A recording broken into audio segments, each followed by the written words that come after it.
अस्सलाम वालेकुम। आज की इस वीडियो में हम डिस्कस करेंगे fourth type of equation reducible to quadratic form. हमने पिछले वीडियोस में जो है इसकी टाइप 1, टाइप 2 एंड टाइप 3 की थी, जिसमें कि हमारे पास टाइप 1 थी जिसमें डिग्री 4 होती है और इसमें हम एक्स स्क्वायर को वाई के इक्वल सब्सटीट्यूशन करके उसे रिड्यूस करते हैं क्वाड्रेटिक में। सेकंड हमारे पास ये थी कि हमारे पास पोलिनोमियल हो और फिर वो ऐड हो रहा हो पोलिनोमियल का रेसिप्रोकल, मतलब एक होल पोलिनोमियल है और प्लस सेकेंड 1 बाय पोलिनोमियल, साथ में हमारे पास उसमें कांस्टेंट हो, तो उसमें हमने पोलिनोमियल को y के इक्वल सपोज किया था। एंड थर्ड हमारे पास क्या थी, रेसिप्रोकल इक्वेशन टाइप थी, जो कि हमने उसमें जैसे कि x प्लस 1/x था तो हमने x प्लस 1/x को y के इक्वल सब्सटीट्यूट किया। फोर्थ टाइप हमारे पास है एक्सपोनेंशियल इक्वेशंस। एक्सपोनेंशियल इक्वेशंस में बेसिकली हमारे पास क्या है कि इसमें एक्सपोनेंट्स अक्कर करते हैं और फिर हम उन एक्सपोनेंट की पावर को जो हमारे पास एज अ पावर 1 बन रही होती है, ये इस तरह से ही जो पावर मतलब बन रही होती है उसको हम सब्सटीट्यूट कर देते हैं अदर वेरिएबल के लाइक y। फॉर एग्जाम्पल यहाँ पे अगर हम क्वेश्चन सॉल्व करें तो हम कहते हैं कि हमारे पास एक इक्वेशन है 5 raise to power 1 plus x plus 5 raise to power 1 minus x is equal to 26। तो इसमें अगर हम देखें तो हमारे पास ये थोड़ी बहुत जो है वो एक्सपोनेंशियल इक्वेशन से मिलती है। किस तरह से मिलती है, क्योंकि हमारे पास पावर में जो है वो वेरिएबल है और बेस हमारे पास कांस्टेंट है, लेकिन हमारे पास पावर में साथ में कांस्टेंट्स भी मौजूद हैं जो कि ऐड सब्ट्रैक्ट हो रहे हैं। तो हम इस पे क्या करेंगे कि हमें पता है कि जब पावर में एडिशन हो रही हो तो हम बेस के साथ पावर्स को अलग अलग करके बीच में मल्टीप्लिकेशन साइन लिख सकते हैं। जैसे 5 raise to power 1 plus x है तो उसे हम 5 raise to power 1 into 5 raise to power x लिख लेंगे। Similarly 5 raise to power 1 minus x को हम 5 raise to power 1 into 5 raise to power minus x is equal to 26 लिख लेंगे। और नेक्स्ट स्टेप में हम क्या करेंगे कि 5 raise to power minus x जो है उसे हम 1/5 रेज़ टू पावर एक्स लिख सकते हैं, वो लिखेंगे तो हमारे पास 5 इंटू 5 पर raise to power x plus 5/5 raise to power x minus 26 is equal to 0। और ये हमारे पास क्या आ गई, इक्वेशन 1।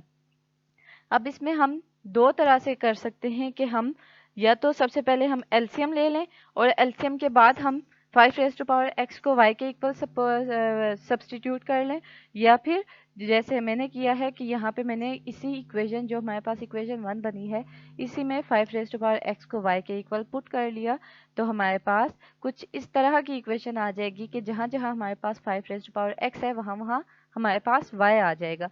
तो ये क्या बन जाएगा, 5 into y plus 5/y minus 26 is equal to 0। ये हमने 26 जो है वो इसी जब हमने इक्वेशन 1 कही थी उसी स्टेप में हमने 26 को जो है वो लेफ्ट हैंड साइड पे मूव कर लिया था। इसके बाद हम एलसीएम लेंगे, एलसीएम हमारे पास y आ जाता है और जब हम एलसीएम के बाद सिंप्लीफिकेशन करेंगे तो हमारे पास 5y square plus 5 minus 26y whole divide by y आ जाएगा। जब वो y जाके 0 से मल्टीप्लाई होगा तो हमारे पास 0 आ जाएगा, तो उसके थ्रू हम ये लिख लेंगे 5y square plus 5 minus 26y is equal to 0। और जब हम इसे डिसेंडिंग ऑर्डर में लिखेंगे वेरिएबल की पावर के हिसाब से तो हमारे पास क्या आ जाएगा, 5 raise to power y square 5 into y square minus 26y plus 5 is equal to 0। ये अब हमने क्या कर दिया कि वेरिएबल की हाईएस्ट पावर देन उससे कम उससे कम, ठीक है। और यहाँ पे अब हमारे पास क्या था कि यहाँ पे भी सेम वही बात जो हमने प्रीवियस वीडियो में कही थी कि हमारे पास जो डिवाइड में वैल्यू आ रही थी, जो नेगेटिव साइन बन रहा था, वो हमने एलसीएम लेके उसे खत्म कर दिया। तो इस वजह से हमारे पास लेस देन 0 जो है जो वेरिएबल होगा उसकी पावर लेस देन 0 नहीं होगी, तो हमारे पास कांस्टेंट तक ही होगा। और अब ये हमारे पास क्या आ गया, क्वाड्रेटिक इक्वेशन बन गई। अब क्वाड्रेटिक इक्वेशन को यहाँ पे आपके इट्स अप टू यू कि आप उसे बाय फैक्टराइजेशन करते हैं, बाय क्वाड्रेटिक फार्मूला करते हैं, आप किसी भी तरह से कर सकते हैं। तो यहाँ पे मैंने इस पे फैक्टराइजेशन अप्लाई किया है।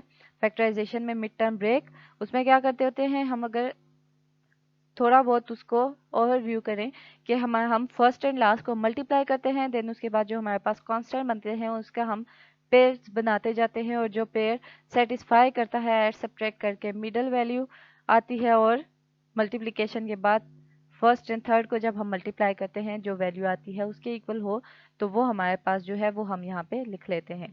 जैसे कि यहाँ पे हमारे पास क्या था कि 5 और 5 25 हो गया, और यहाँ पे हमारे पास 26 है और यहाँ पे प्लस है का साइन है। तो जब हम 5 का 25 का हम पेयर बनाएंगे तो हमारे पास 1 एंड 25 आ जाएगा। तो वो हमारे पास क्या हो जाता है कि जब हम उन दोनों के साथ नेगेटिव साइन लगाएं और उन दोनों को ऐड करें तो 26 ही बनता है उसके थ्रू हम यहाँ पे। तो इसके बाद हम क्या कर लेंगे कि हम इनमें से कॉमन ले लेंगे। 5y² माइनस 25y में से 5y कॉमन आएगा तो y माइनस 5 आ जाएगा, और यहाँ पे हमारे पास जो बाकी हमारे पास टर्म बच रही है उसमें से -1 कॉमन लेंगे तो y माइनस 5 आ जाएगा। देन अगेन दोनों टर्म में से y माइनस 5 कॉमन आ रहा है, तो वो लेंगे तो पीछे हमारे पास 5y minus 1 is equal to 0। तो दो हमारे पास लीनियर टर्म 0 के इक्वल आ रहे हैं, तो either first is equal to 0 और सेकेंड इज इक्वल टू 0। तो उसके थ्रू हमारे पास क्या आ जाएगा, y minus 5 is equal to 0 और 5y minus 1 is equal to 0। और जब हम इसे सिंप्लीफाई करेंगे तो y इज इक्वल टू 5 और y इज इक्वल टू 1/5 आ जाएगा। अब यहाँ पे हमारे पास क्या था कि हमने सब्सटीट्यूट किया था 5 raise to power x is equal to y। तो जब हम y की जगह 5 raise to power x put करेंगे तो हमारे पास इसमें जब हम पुट करेंगे 5 raise to power x is equal to 5 है, तो 5 मतलब 5 पावर 1 है, तो बेसिस सेम है तो पावर्स इक्वल होंगी, उसके थ्रू हमारे पास x इज इक्वल टू 1 आ जाएगा। और जब हम 1/5 को इक्वल पुट करेंगे 5x के, means y is equal to 5 raise to power x जब हम इसमें पुट करेंगे तो 5 raise to power x is equal to 1/5 आएगा, और 1/5 को हम 5 रेज़ टू पावर -1 लिख सकते हैं। बेसिस हमारे पास सेम है तो पावर हमारे पास होगी इक्वल, तो उसके थ्रू हमारे पास x इज इक्वल टू -1 आ जाएगा। तो हमारे पास दोनों वैल्यूज आ गई हमारे पास, तो उसको हम सॉल्यूशन सेट में लिख लेंगे। तो जब हम सॉल्यूशन सेट में लिखेंगे तो हमारे पास जो है वो +-1 इस तरह से लिख लेंगे, या 1, -1 इस तरह से लिख सकते हैं। तो कोई भी क्वेश्चन जो कि इस टाइप का हो, मतलब जिसमें एक्सपोनेंट अगर हो, थोड़ा बहुत फिर सिंप्लीफिकेशन के बाद हमारे पास कुछ इस तरह की फॉर्म बन रही हो, या कुछ भी जो कि एक्सपोनेंट के इन टर्म ऑफ एक्सपोनेंट्स हो, तो हम उसमें एक्सपोनेंट की जो पावर 1 आएगी वेरिएबल के साथ, उसे हम सेकंड वेरिएबल। अगर आज की वीडियो पसंद आई हो तो लाइक, शेयर एंड सब्सक्राइब का बटन दबा दें और बेल आइकन दबाना मत भूलें, ताकि आप मेरे आने वाली वीडियो आपको सबसे पहले मिल जाए। और अगर कोई भी क्यूरी है तो कमेंट सेक्शन में पूछ सकते हैं।